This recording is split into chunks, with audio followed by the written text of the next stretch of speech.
Gold ले लो gold, 10 gram gold सिर्फ 40,000 में। अरे अरे कहीं जाइए नहीं, क्योंकि हम नेताओं की तरह जुमलेबाजी नहीं कर रहे हैं, बल्कि हम तो आपको करेक्ट टाइम पर करेक्ट इन्फॉर्मेशन दे रहे हैं। वो ये है कि जो सरकार अब तक सिर्फ 24 कैरेट, 22 कैरेट और 18 कैरेट तक के गोल्ड को ही BIS हॉलमार्क यानी कि क्वालिटी की गारंटी दिया करती थी, वो अब से 9 कैरेट गोल्ड को भी क्वालिटी की गारंटी दिया करेगी। 24 कैरेट गोल्ड यानी कि 100% gold, 22 carat gold means 91.5% gold, 18 carat gold means 75% gold और 9 कैरेट गोल्ड मीन्स 38% गोल्ड।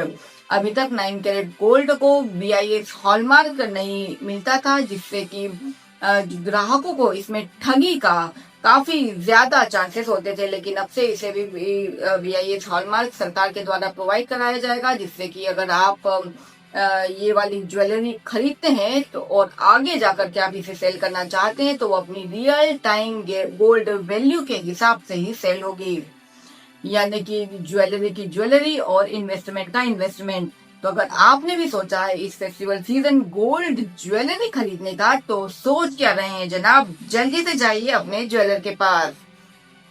जानते हैं अब क्या रहा पूरे हफ्ते के बाजारों का हाल। शुरुआत करेंगे बड़ी खबर के साथ। ट्रंप ने इस हफ्ते भारत को एक और झटका दिया है, या यूं कहिए कि पूरी दुनिया के प्रोफेशनल्स को झटका दिया है। दरअसल ट्रंप सरकार ने H1B वीजा के ऊपर की जो फीस है वो 100 टाइम्स बढ़ा दी है, लेकिन फिलहाल जितना ज्यादा शोर इसके बारे में मचाया जा रहा है उतना असर फिलहाल पड़ता हुआ दिखाई नहीं दे रहा है, क्योंकि अफवाहें काफी ज्यादा उड़ रही है H1B वीजा को लेकर के।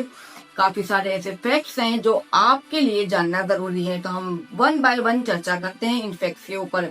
सबसे पहली जो अफवाह उड़ रही है वो ये है कि जो ऑलरेडी H1B वीजा होल्डर हैं उन्हें भी ये फीस देना पड़ेगी, लेकिन ऐसा कुछ नहीं है। जो ऑलरेडी H1B वीजा होल्डर्स हैं उन्हें ये फीस नहीं देनी पड़ेगी।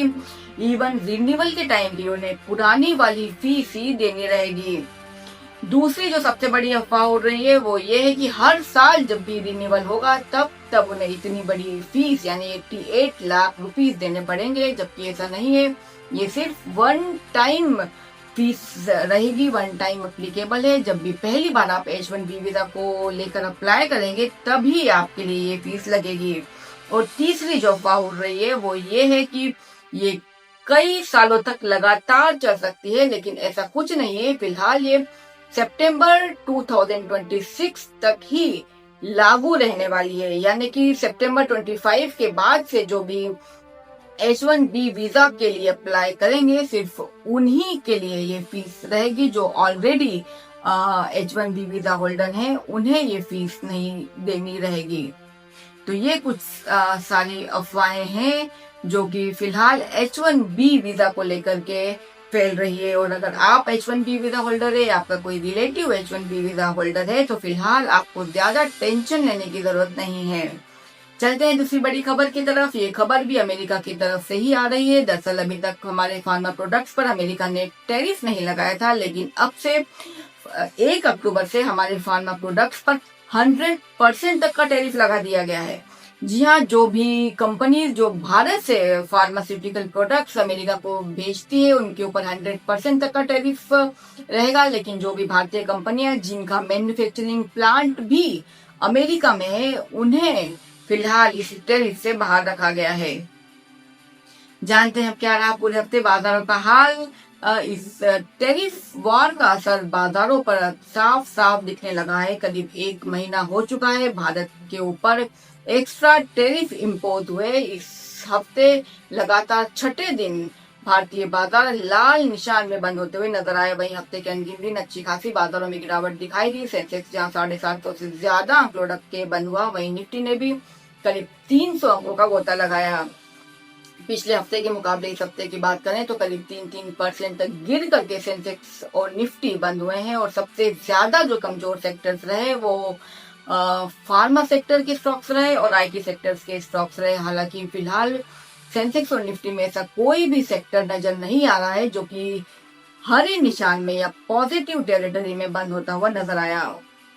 चलते हैं करेंसी बाजारों की ओर। करेंसी बाजारों में भी रुपए का लुढ़कना जारी है। इस हफ्ते भी रुपया रिकॉर्ड लो पर बंद हुआ। 88.72 डॉलर के आसपास रुपए की क्लोजिंग होती हुई इस हफ्ते दिखाई दी है।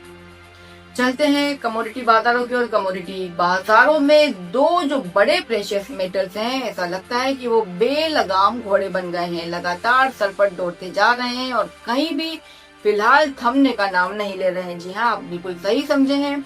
हम बात कर रहे हैं सोने और चांदी की।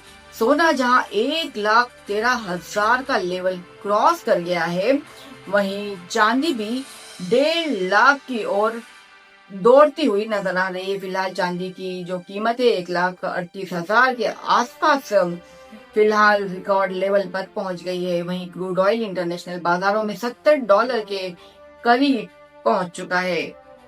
तो ये थे इस हफ्ते के बाजारों के हाल। मिलेंगे अगले हफ्ते। नमस्कार।